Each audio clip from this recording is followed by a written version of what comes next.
What's up, YouTube? This is Mesmerized B. I am back with another video. It is approximately about 7:01 a.m. extremely early. I woke up this morning about 5 something roughly, and I just came back home from my pop-up shop in Charlotte. So I did a before video before the pop-up shop, and this is a post after the actual pop-up shop. So trying to tuck that in, but it was very nice. It was very nice. This is my first time actually doing it. I actually want to do videos for each pop-up shop just to show and share my experience, just for anyone that's actually going. Next time I might actually record, but I'm just starting off, so I don't know like the vibes that's going to be at the pop-up shops, or if people want to be recorded, or if I want to sit there and look like I'm talking to myself, basically. But I plan on doing that footage in the near future.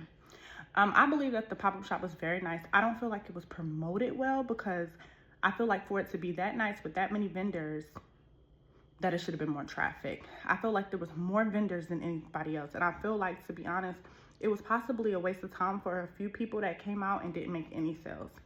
Now, I will have to remain blessed, remain humble, but I did make a sale. Like, I didn't go in with really a positive outlook from it, or I didn't think positive, because I really truly did not know what to expect.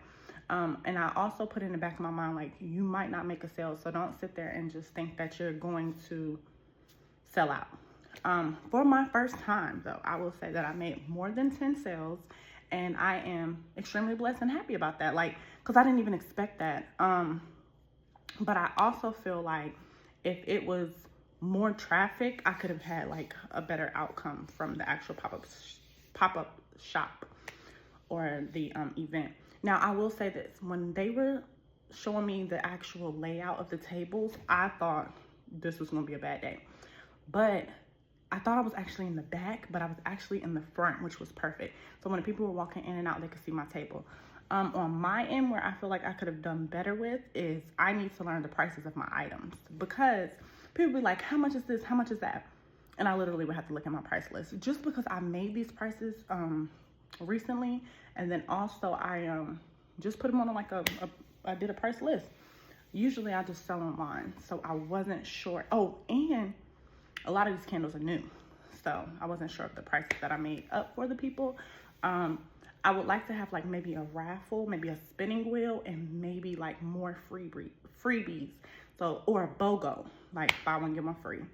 Or spin the wheel and you can get this item. Or you spend $5, you can get this. Or, you know, something that's like more, that's gonna draw the customers in a little bit better. And plus I look at it also like it's a flea market. They're coming for deals. They're coming for deals. You could sit there with all those high prices for your items, and there's nothing wrong with that. I'm not saying do a low blow, a low bargain your items, because you made them.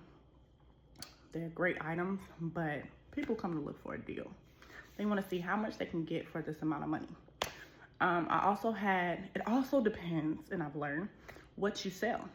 It was this lady next to me. She sold cupcakes, flying out of there. So it also depends on what you sell. And then I saw the lady next to her didn't sell a thing. So it really depends on what the people want and what you sell. I think that as well. What's something else? I actually, which wasn't really like a bad thing, but I actually didn't have enough stuff. Like my table that I have at home, where I like pre-set it up to make sure like everything is gonna go the way that I plan, or like how's the table layout. Their table was like 2 to 3 inches longer. So I literally had to like space stuff out and spread it out. So I realized that I didn't even have enough stuff, which I thought I had too much stuff, but I didn't have enough stuff. I would say also to stand up the whole time. Now, my sales pitch and the way that I learned how to sell is you gotta pretty much go grab the people. I don't know how to do that with these pop-up shops, because I don't really know the vibe, but I think, and I'm guessing, and like I said, I'm thinking, if you want to make a sale, you got to do something. So maybe at the next ones and the future ones that I'll actually be more like grabbing and more louder and things like that. I feel like I was kind of chilled and laid back, and you ain't gonna make no money that way. Now, unless you are that cupcake lady that where they would just come into her, I feel like I'm gonna have to bring the people in. I probably could have did a little bit better, but I just didn't really know the vibes. I don't know the vibes when going into these pop-up shops, and it was my first one, so I didn't truly know what to expect. But that is something that I want to make a change and do in the future. Like, actually bring the people to the table. Also, I didn't have a chance to really walk around because I was there by myself, which I'll probably be at most of them by myself, and I just didn't know. I didn't want to leave my table, to be honest. Another thing that I actually experienced was people thought that my candles were actually food. So I do have dessert candles and I have macaroons, and they thought it was actually cookies. So I think I had people coming over thinking that they were cookies, and so they realized that those were actual candles, and they just was like, oh, it's too beautiful to burn.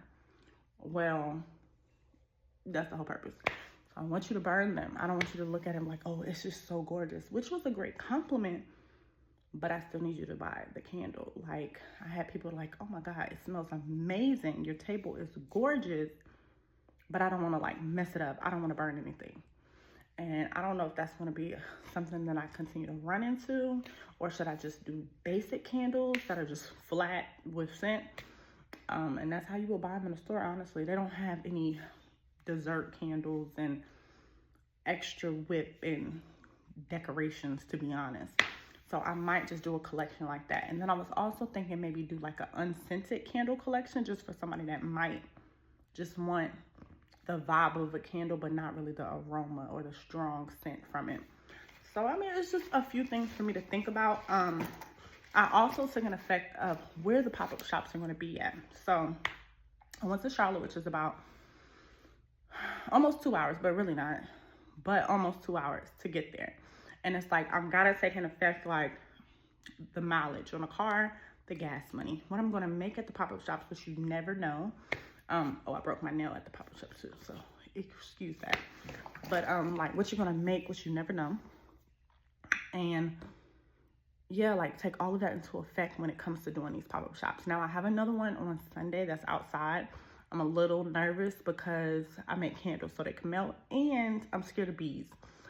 So that's going to be more of an experience than this one. But I feel like if it's more successful, then I'll be focused on that and not really focused on like the weather or the bugs. But that's going to be my second experience, and hopefully it's well or better. That would be great. I did make sales at this one, but I hope to like double that and just keep going forward. But it was a great experience for my first time. I definitely networked. I definitely exposed my brand. I passed out cards, and I felt like it was a pretty good turnout for my first time. But I just felt like as far as the overall event, I felt like it could have been much bigger because there were some nice things out there. It was some nice vendors.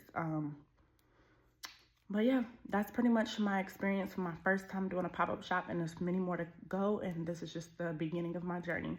So stay tuned for more. Make sure that you like, comment, subscribe, turn on your post notifications so you'll be notified every time I drop that new content. And I'm gonna bring that content. It's summertime. Let's get it.